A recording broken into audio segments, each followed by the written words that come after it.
Hi, today we're at the zoo of GorillaMaker. What is GorillaMaker?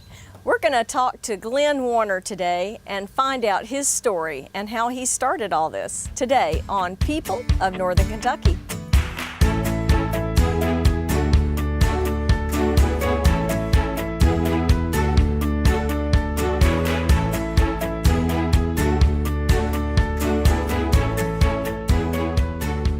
Hi Glenn, welcome to People in Northern Kentucky. And I would like to hear a little bit first about your background, your history, where you come from, and how you ended up here in Northern Kentucky, and your family. And then you can explain why we have this machine in behind us here. That's an easy one. I grew up on a farm out in Bracken County, Kentucky, not too far from here. And my parents decided to make farmers out of us when I was a teenager. Yeah. I think Dad wanted to make sure that maybe I built and designed things instead of being a farmer, because it was hot and hard. And that's them guys are wonderful people, because that's a lifestyle I don't know how to do very well. It's a hard lifestyle. Yes. Very. So we grew up on the farm, and we always had to fix everything. You know, if it was a tractor, if it was a piece of equipment. And Dad figured out that I was very innovative as a child, that it didn't matter what it was. I didn't like how it was when we bought it, so I'd make it better or fix it. So I was lucky. I have a Uncle Charlie that was very innovative as well, and he would say, why just fix it when we can make it better? So I was only 10 years old when I learned that lesson. You know, moving a little fast forward there, I went out to college, and I might have failed a few times in that, more than other people might have. And I ended up with a job at a Fortune 500 company for about 10 years. That was a little bit different. I went from farming to working at a high-tech company. Yes. With lots of electronics, a lot of robots, a lot of maintenance, a lot of figuring out how to fix broken things. So I learned during that part of my life that I was known as the person that fixed broken stuff. Okay. And that was my calling. So that was that lived for about 10 years. And when I left that company, I left for one reason. When you're in a Fortune 500 company, they don't make decisions fast. They don't move very quickly. And innovation really is longer than I wanted anything to take. So I started out my own in some computer type work, because it seemed easy and I had a knack at it. So for the last 20 years, I've been doing the computer thing. Well, I'll come in, build your computer network, repair things. And during one of those jobs, I had a company down in southern part of Kentucky call me up and say, hey Glenn, you fix broken stuff. Why don't you come down here and help us with our server rack? Now this job was about 2 hours southeast. And I drove down to this company, and I show up, and there's hundreds of hard drives in a rack on the wall. And as I walked in and looked at that and said, how can I help you guys? There we go, this bracket about 2 inches wide is broken. I looked at that and I thought, wow, you guys called me down there for a broken bracket. What am I gonna do here? I'm just gonna order it. So much to my surprise, when I called the company, they didn't make it anymore. I looked at that and it's like, well, I got 2 hours invested in my time to go down here. So I think I'll 3D print it. And I told the guy, hey, I'll just print that out. I'll be back in a week. The guy says, great. I get in the car, I'm driving home. I called my wife and I said, Shelley, I have a great opportunity for us. Buy me a new 3D printer, because I have to make this bracket for a server rack. Yeah, by the way, I have the greatest wife ever. Yeah, evidently. Yeah. So she orders me one in. It comes in Valentine's Day. So I come home from doing my computer work, and there's this box on the floor. It's Valentine's Day. I'm looking at her, she's looking at me. Happy Valentine's Day. And she goes, you know we're going to dinner first? I'm like, yes, I know that. So we go out and we have a meal and we come back, and it's about 11 o'clock at night, and we break the box open like, I'm like a little kid at Christmas. Yes. I get it out, I set it up. I've already designed this part. So the first thing we do, we start printing the part, and it came out reasonably well. I printed a couple of them out, Monday morning, I drove back down to the customer. Confidently, I walk in the room. I said, yeah, this is just going to work. We put the drive in, we slide it in, it goes click, click, and pops right in, just like I designed it. Customer looks at me, he says, how much is that? I said, 12 bucks. Oh gosh. I just bought It a, cost me a 3D printer. I just bought a $3,000 3D printer. I charged the guy 12 bucks. Oh my goodness. He said, great, we'll take 600. Now I got my attention. Wow. I said, no problem, of course. Jump back in the car, driving home. It's a 2-hour drive. I call my wife up and say, hey, Shelly, I got a great opportunity. That customer just wants 600 of that $12 bracket. Greatest wife ever. And she's like, okay, I'll start printing them. About 4 days went by and the printer broke. And I was a little disappointed. I tried to call and I couldn't call anybody. I got online. Now, remember, this is like 3.5 years ago. So I was having a hard time with support. So I just returned it and bought a new one. Another $4,000 the second time. I thought if I spent a little more money, it would be better. I get that in a couple of days. I start printing, a week or so goes by, and it breaks. I'm not really the king of 3D printing anymore. I'm having a bad day. I'm trying to deliver these brackets, and things are breaking. And then the magic happened.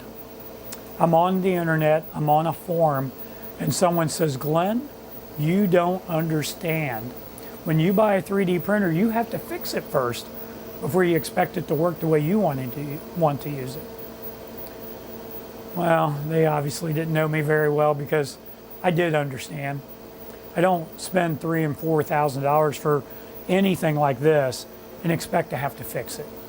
Now, that doesn't mean I don't expect to do maintenance or, maybe the occasional jam. That's not what was going on in my world. The printer was physically breaking. It just wasn't well designed. So then I'm down in my shop. I'm having this conversation in my head.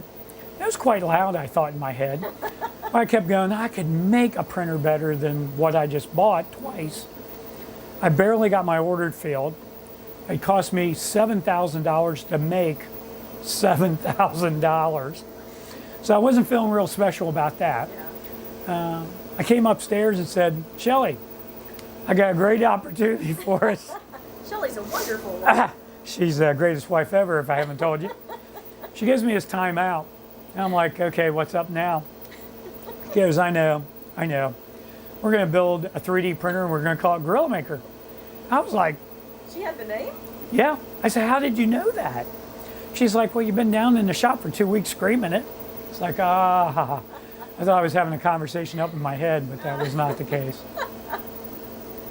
So then I set out and I called up a lot of friends of mine, machine shop owners, manufacturers, and said, hey, I'm going to design this printer in 90 days. And they went, Glenn, you don't understand.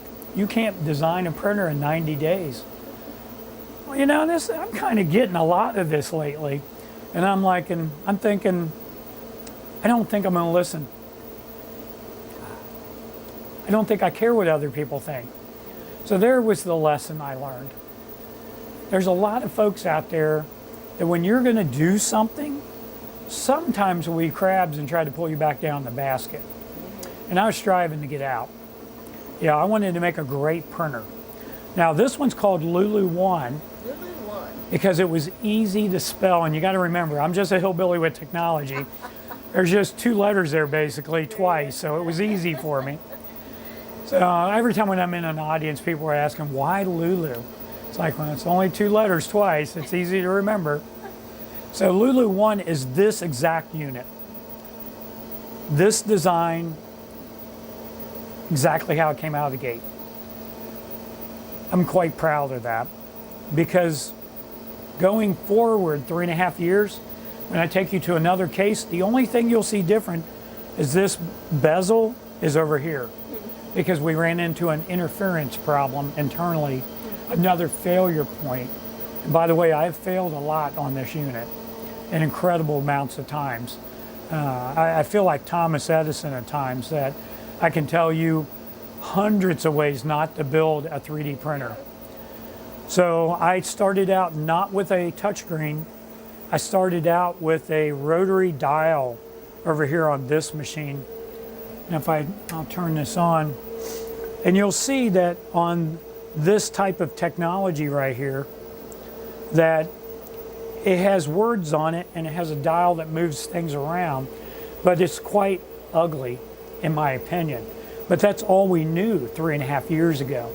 Today, it's touch panels, it's touch screens, it's full color. That's really important in our journey in our company, because we just didn't build that printer and stop. We kept innovating it. We kept making changes to it. We listened to our customers. We actually asked them what we could do better constantly. And we did that differently than other 3D printers companies. A lot of them have forums online and they have maybe drama, maybe not, but that's how they choose to do that. I chose to go to my customers in person, anywhere they're at, anywhere we sold them, and ask them, if this was your printer, what would you do different? So we're back to Lulu 1 again, and I want you to tell me the story that you told me earlier about the first demonstration of Lulu 1. Yeah, that was a eye-opening moment for me. I set out to build this unit in 90 days, and on day 89, we're in our high-tech secret lab called my kitchen, and we built this unit, and we have 3 of these cases built. So this is the first one we started assembling for a show for Saturday morning over at the museum, the Mini Maker Fair show in Cincinnati. So it's about 10:30 at night. It's starting to print right. We're super happy about it. And as we was putting it all together and dressing all the wires up by tying them up nice and neat so nothing bad would happen the next day, I shorted 2 wires out and caught the unit on fire. And this is the night before. The night before, 10 o'clock at night. We're supposed to be there at 8 o'clock the next morning. So there's 5 folks in my kitchen. They're all staring at me and they go, "What's next?" What do we do? I chuckled a little bit and I go, "Well, we don't ever want to cross those wires again." Let's not do that. And I have one more motherboard, main board left. So let's change it out. And everybody looked at me and someone almost said, "Glenn, you don't understand. There's not enough time." But 5 of them were thinking it and I could tell it. Yes. And they opted not to say it. So Smart of them. we turned the unit upside down. We took all the parts back out of it, put the new system in there. We put the firmware, the software back on it, got everything running. It is 6:30 in the morning. We had worked all night on it. So I sit down in a chair, I fall asleep. 15 minutes later, greatest wife ever comes in and says, "You guys ready?" It's 7 a.m. She said, "We got to be there in an hour." I go, "No problem." So I look down the floor and there's like 5 bodies on the floor. All the guys helping me have fell asleep and they're just laying in my kitchen floor. So a couple of them get up, Nick, Luke, and especially he gets up. We load this in my truck and we get everything we need in there. We drive over to the museum and we're late. So they won't let us in. So I'm like, okay, pick this up, put it on the cart. We wheeled it around to where the people come into the show. I came over and bought a ticket to get into the show. And they're like, "What's this?" It's like, "Oh, I'm just taking this over to a booth." So I rolled it into the museum, into the Maker Fair show. I go over to where our designated area is. Yeah. I take it and I'm setting it up. Now the show's already started. It's like 8:30 in the morning now. And I'm setting everything up. I'm putting the filament on. I'm turning it on. I'm facing away from everybody. And then I turn around and much to my surprise, there's almost 50 people sitting there, They're so standing there. fascinated. Yeah, I was looking at the printer moving around. I was like, wow, first day, 50 people, this is awesome. Yeah. The whole day was like that. Wow. We had a crowd of 50 from when we set up till an hour after the show was done. And I thought, wow, we might be on to something. That was a lot of folks to process in one day. And the next thing you know, we started getting phone calls like crazy. One thing we did different than some other companies, we didn't use a Kickstarter or a crowdsourcing. I sold 10 of these, pre-sold them. just to companies I knew that understood that I'd fix broken stuff. So we sold 10 of these at about $5,400 each. And then we delivered them within a month of the first one being built. So that was quite an accomplishment for us. Yes. And after, I think, unit 35, we were in the kitchen still building these. And my wife comes home, greatest wife ever, and says, you, and you, pick all that stuff up and carry it outside. And the guys look at me and they go, what's up? And I said, I don't know, but we should listen to my wife, greatest wife ever. You should do what she says. So we pack everything up and they're like, no kidding, what's going on? It's like, hey, I don't ask a lot of questions. So we carry everything out to the front porch and they're like, now what? I said, I bet you she's gonna tell us. And she goes, you, and you, take all that stuff next door, as into this facility here. And they're like, whose place is that? I said, I have no idea. So we walk over, she unlocks the front door. They're like, really, what's going on here? It's like, well, she's got a key that tells me we probably own it. And they go, you don't know if you own this house? I said, no, I just work here. I'm GorillaMaker. I'm the zookeeper. So we all come in and we walked into this area and I was like, I can visually see our logo on the wall, machines set up on benches. I mean, I could just picture what the place was gonna look like when I came in. And then we started painting and putting logos up and building these workbenches and making sure we could put storage under them, making sure we could get our great units up on the top portions of the benches so we could work on them. And Shelley could get her kitchen back. And Shelley got her kitchen back. That was very important. Yes. So now I just walk to work about 150 feet. Oh, wow. And come over here. And that's the complete story of Lulu 1. Okay. We have a miniature pincher named Lulu. She's only about a year and a half old. Yeah. And I'm so used to saying our Lulu product. So Glenn, you've also co-authored a book. Can you tell me a little bit about your book? Yes, I can. It's called Ignite Your Life. It's with best-selling author Brian Tracy, and that's me.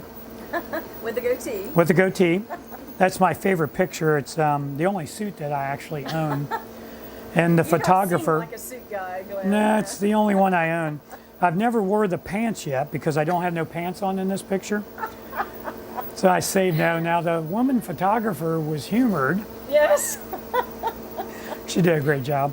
But this book has I'm one chapter in the book of about 26. And I tell the story and the struggle of how we started with GorillaMaker and the story I shared with you earlier. This book became a best-selling book as well. So now I'm a best-selling author. Nice. And I have quite a few of these books. I do not sell these.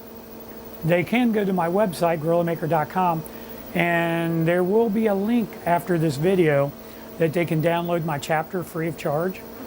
All they have to put in is email address.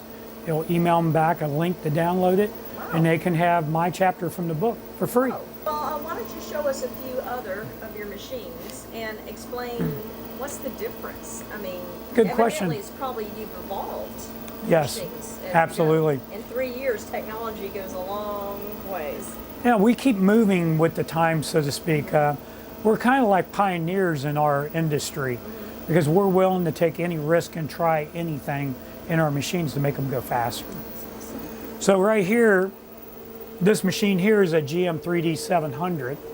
That's a GM 3D 500 Lulu 1 is. All right. So the only difference besides the plexiglass sides and this display right here is this printer can print up to about 500 degrees C in temperature. So I can print aerospace materials with this printer. Wow. Now that's pretty neat, and I've sold quite a few of these to research centers across the US because I can print aerospace materials. So that's pretty neat. Yeah. I thought that was going to be the future of our company, and then I realized that this case, I'm really in love with this case because it's the first thing I've ever engineered of this size. I realized that I needed something more robust. So when I take you down to the zoo in a few minutes, I'll show you how we evolved in case technology. But this is the only other model that we made that's the same case, different electronics, different parts, different temperature range, different customer base. And the temperature range is because you're using different materials. Yeah, the aerospace materials are much higher heat in order to melt them. Like the Statue of Liberty here, this is made out of what they call ABS plastic. It's like what you'd find in your car dash, that type of plastic. And then this little gorilla right here, you can notice he kind of has a little shine to him. He's actually made out of PLA, which is cornstarch. Now this material melts a lot lower temperature than ABS. Okay. If you was to leave that gorilla in your car, it could melt. And I'm always carrying the shiny little gorillas in my pocket. I give them away to lots of people. Yeah. I probably give away 10,000 gorillas a year. Wow. So at any Good given show. advertising, though. Yeah. Well, people ask me all the time, they say, why don't you put your name on here? It's like, well, I don't, I'm GorillaMaker. If they can't figure out that the gorilla was made with a 3D printer, Yeah. they weren't going to buy one anyhow. So I don't really need to plaster my name on it, is Good what point. I've learned. Good point. My wife, if I haven't mentioned, is the greatest wife ever. She's the one that came up with the concept of giving the gorillas away at the shows. I had a hard time with that. I was like, what do you mean? These cost 15 cents to make. I can't give these away. And then, we all can learn. Advertising. And now it's tens of thousands a year. Yep. So it's pretty amazing. Wow. All right, so why don't you show us a few of your others machines and tell us what's the difference? Why don't you? This one here is red. It's the Lulu 2. It's the second case we ever built. And a lot of people were like, wow, that red is sparkly. Why did you just make one like that? It's like the powder coater was out of white. I said, what do you have? He said, I got this color red. I said, how much is it? He said, I'll give you the paint, just pay for the labor. I said, deal, paint the last two this color. So that's how we came up with it. And now everything is white. I really like it. We can put decals on them. Some colors don't contrast well with red or other colors we notice. So we like this blue accented with white, and that's how we ended up. So the difference is this unit, just like Lulu 1, has the control panel here. This machine was just built 2 days ago. It's identical, except this panel is moved over, and then there's a hood over here. What we found out is because all my electronics are in this bottom case, you have to tip the unit up. That wasn't really smart for me. So a customer's like, why can't I just reach down in there? I said, great idea. I'll replace your unit with a brand new one like this, because that's a good idea. Every unit we've ever sold, we have upgraded. And if a customer calls me up, and I don't care when they bought it, if they see this video tomorrow and they were the first or third or fifth or 10th person that bought one and said, I don't like the printer, how it's working, I'll drive over, get it, pick it up, bring it back here, bring it to the current technology load and re-deliver it to them. That's awesome. Because those customers made us who we are. Yes, that's awesome. So unlike any other customer, we will repair what we've done. We give a 3-year warranty on these. So nobody that has one, their warranty, none of them's expired yet. Wow. The first ones will be in Tell me January. something else, because you were talking about your one type of customer. What are other types of customers? That's a good question. On a 3D printer? We deal with machine shops, manufacturers, anybody who wants to build prototype items. Like we have a customer that needs 30 of these cases. So these two halves, we print one, it's about 10 hours to print this, 10 hours to print this. They bolt together, they have a lot of electronics in there, lighting in them, different mounting positions. If they had to go get this made, this would cost them $10,000 for a mold, to injection mold this. They only need 20. It's pretty expensive for 20. Yes. I printed these out for a fraction of the price for them. So, and I'm still printing some of those today for them. So it could be almost any company that just needs a special piece, a special Yeah, part. and that company made 3 changes. So if you made a $10,000 die, a $10,000 die, a $10,000 die, $30,000 later, you're still making 20 or 30 of these, you're having a bad day. Yes. Here, I'm just printing this at cost. You're having a great day because I'm your prototyper. And then when they figure that that design is correct, then they'll mass produce it. So this changes manufacturing. 3D printing, especially this size unit, I can get a 13-inch part across here. I can get something 16 inches tall. That's a huge part in 3D printing. Our machine, our mechanics, is 3 times faster than all the competition, and I give a warranty is 3 times longer. There's one other company that has a 1-year warranty. Most of them are 30 days, 6 months, 90 days. We totally blow them out of the water because we're hillbillies with technology. We just don't know any better. We think something should last. Yes. Well, you just described to me the customer that would need the parts that you can make. Who would want By the the machine? machine. Yeah. School systems, tech schools, colleges, universities, research centers. We sell to a lot of research centers. We're going to be working with a NASA Siemens school down in Huntsville, and we're going to put 1 or 2 of the white ones down. I keep pointing to the red one, but the white units down there. And then we're going to bring, I'll show you the larger units is going to go down there too. Let's go see the larger unit. This is the zoo. This is our zoo. So down here we got a GM 3D 680 printer, and this thing is massive. As you can see, it's about a 5-foot printer, but it will print it'll print 6 feet tall. So it's really amazing. I'll show you a couple of the models in a minute that come off of this. Yeah. But it can print a 24-inch by 24-inch base up to 4 feet tall. And right here, a lot of people are like, what's this? Well, that's a mistake. That is a pig. Oh, goodness. Okay, the bottom of a pig. Yeah. That's not how the pig was supposed to look. I would guess not. I'll show you the better representation in a few minutes. Okay. But I leave this in here because I do a lot of tours here, and I don't want people to think, we're not those people that clean everything up and go, oh yeah, these things are great, they make perfect. No, every 3D printer on the market fails somehow. And we know that, and we want to show the people the failure. Those are all the failures we've ever had in a year on this machine. Oh, but that's not much. That's nothing. Yeah. Yeah, failed 4 times. That's it. Wow. Hundreds of prints. Yeah. So it's pretty amazing the robustness of this machine. Now up on top, that's a 10-pound roll of plastic. That's about $200 worth of plastic. I can print a lot of stuff. I can print 16 cubic feet of something in this unit. I can print people, analogs. So myself, I'd cut myself up, print myself up to here, then print my bust section, then glue me together. Be very easy to do. I do build these much larger. I build them where they have a 72-inch print area, 2 feet by 2 feet. Kind of neat. Yeah. Now this is our manufacturing down here, and this is where we're building other stuff.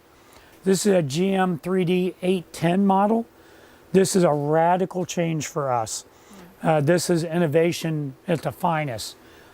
This carriage in here is super, super, super lightweight. And we've learned from my 3rd grade teacher, Miss Bricker, that math is my friend.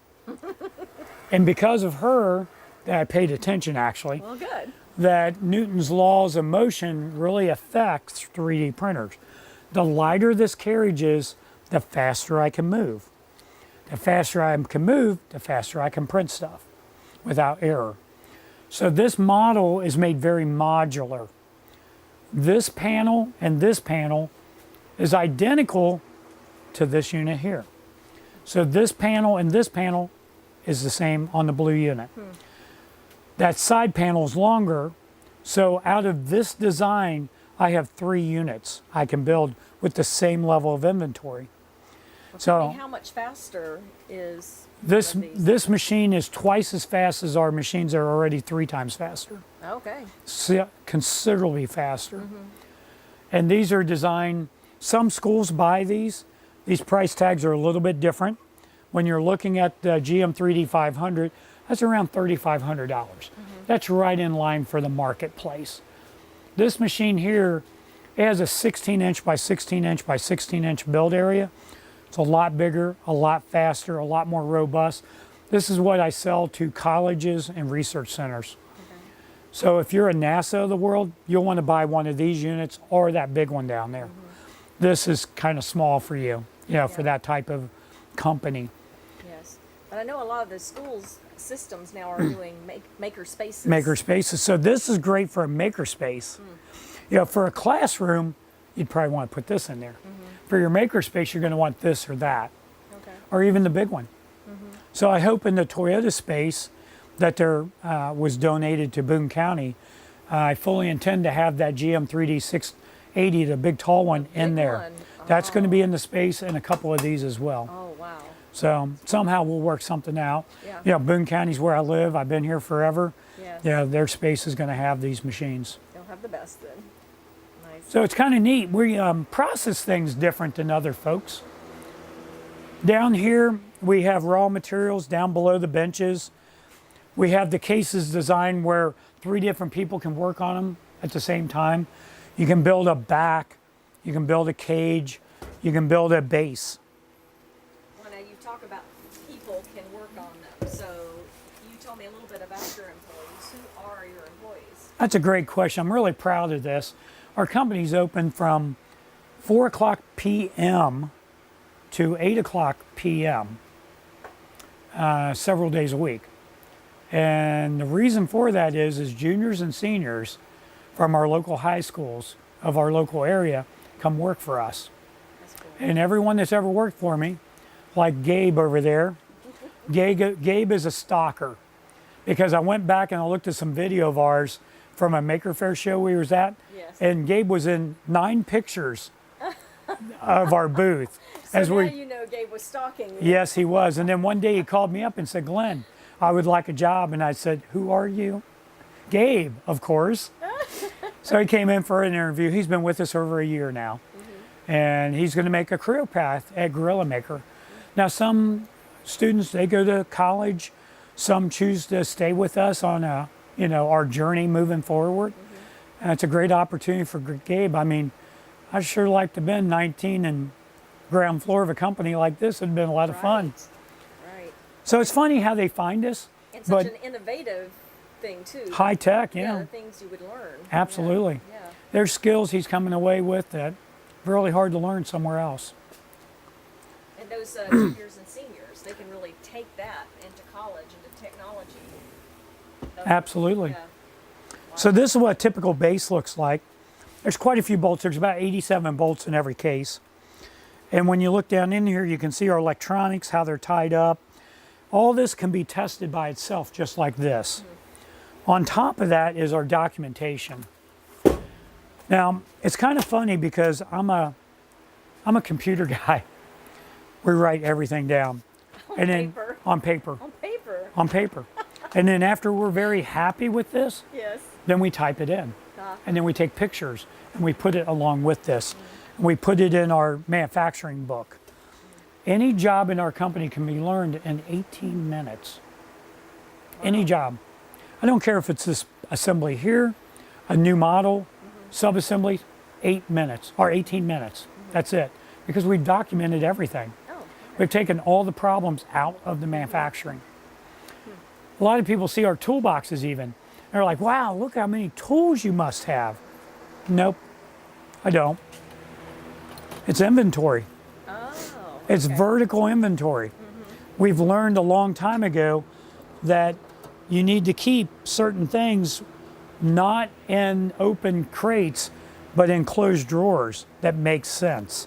So we use toolbox drawers for a lot of parts that's in our unit here. And it's kind of funny because even like these are our aluminum plates that we manufacture. That's a heating plate. So a lot of people tell me, "Yeah, we're going to build a bunch of 3D printers." I'm like, Okay. Do you know how much this costs? $50. Just a hunk of aluminum. This cost me $50 to have this machined because it's outside the scope of what we can do here. So I have to get a subcontractor to make this for me. Now this is perfectly flat and it meets or exceeds my specs. So I've never had a failure. So it's really a cheap item compared to my warranty because I've never had one fail. But they're super heavy and that's why they're in this drawer so they don't have to be packed around. Because toolbox drawers are designed for super heavy tools. What better inventory control? And I see a whole lot of other parts. Yes. Back through here,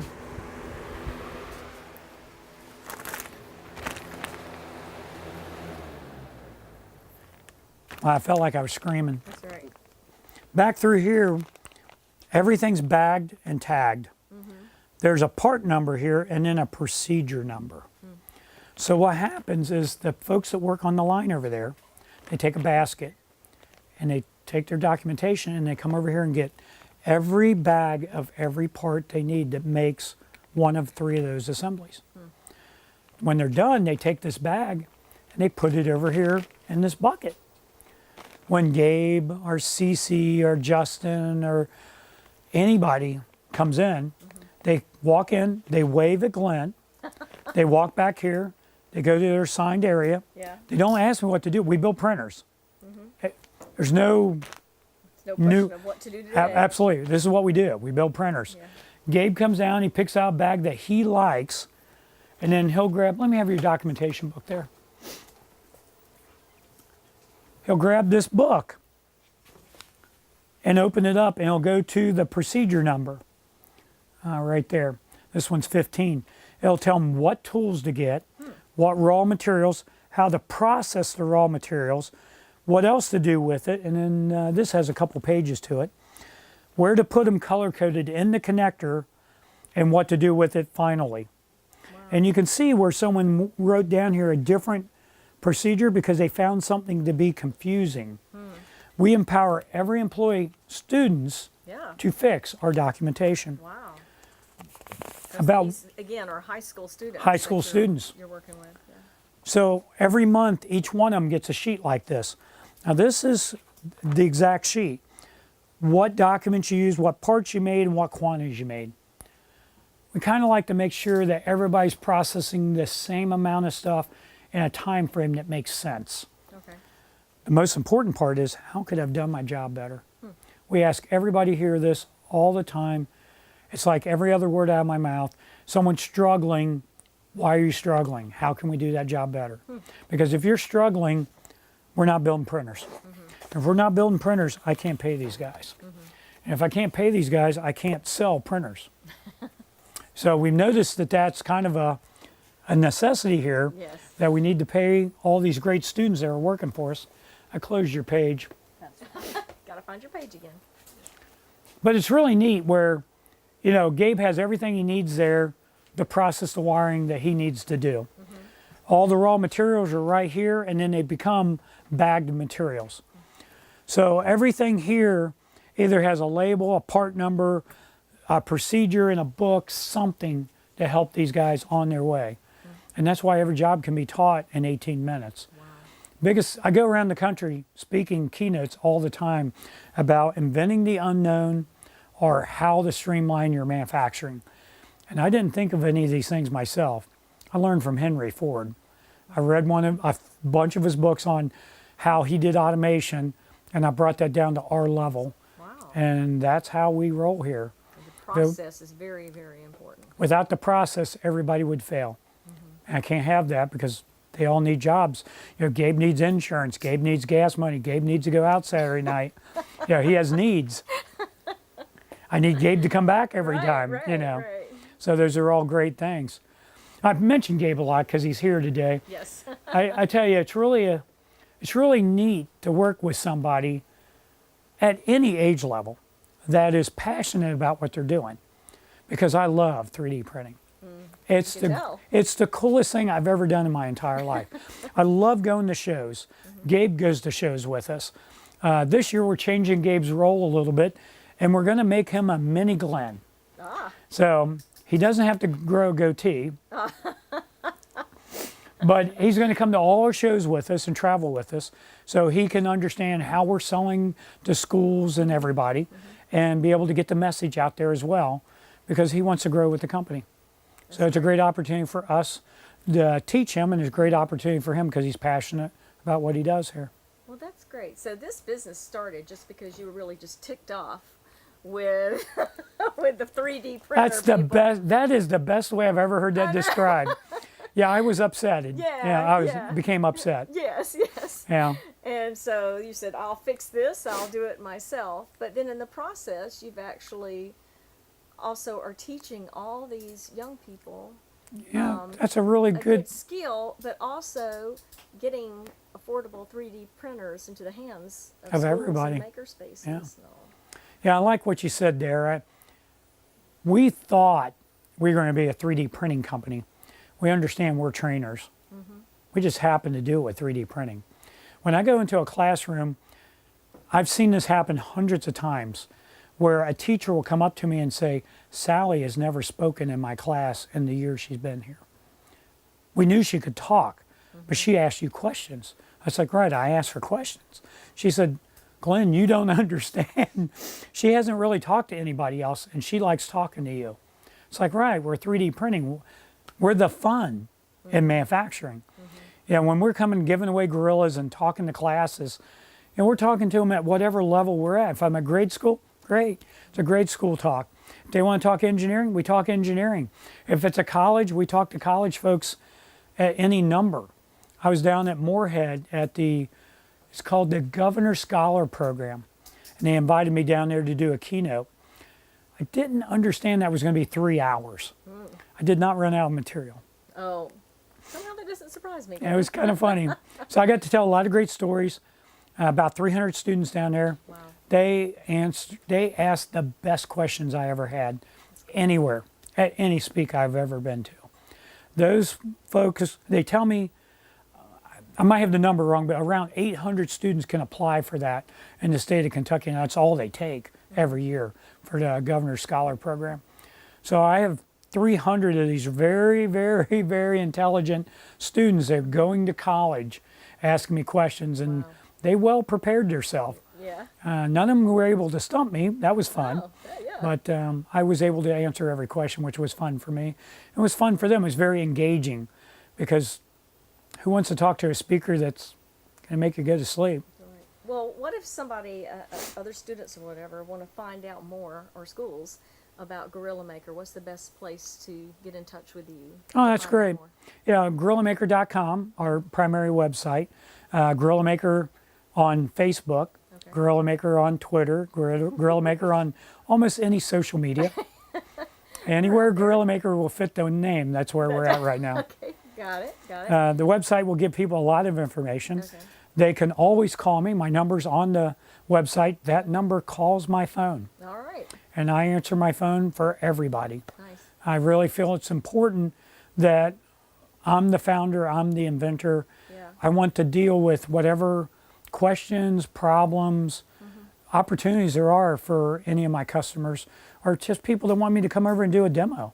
I'm going over to Cincinnati, one of the Cincinnati schools next month. They called me up yesterday and they said, we saw one of your speaks. Would you come to our school? We got 150 students together. I said, great number. I'll bring a printer, give away some gorillas.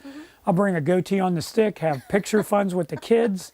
Yes. When you go to my website, you'll see a couple thousand pictures of people of all ages with a goatee on the stick.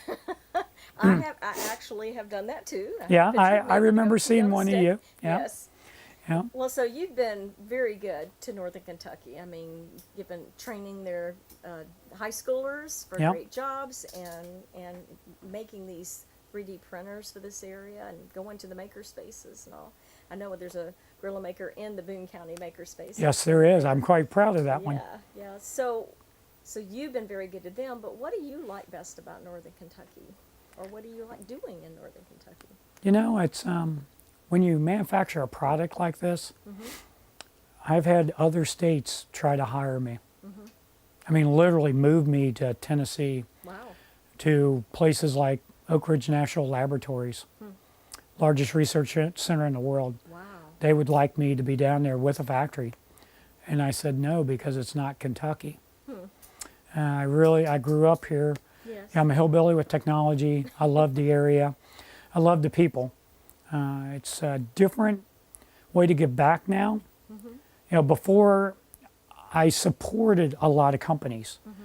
Now I support them differently with training and with goods and designing.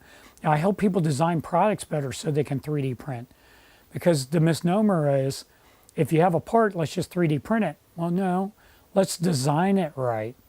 So literally hundreds of companies, I'm a subcontractor where I go in and help design their part because they're new to 3D printing. Just because they bought my printer or the competition's doesn't really matter. You still have to know how to design the part for the printer. Yeah. And I have a high skill set for that. And this area has been very generous to me with that learning ability, all the great folks here. That's awesome. So, Well, thank it's a lot you of so fun. much for the interview today, Dan. You're a fascinating person. Thank you for joining us today. Every Thursday at 10 a.m., get to know your neighbor by catching a new edition of People of Northern Kentucky.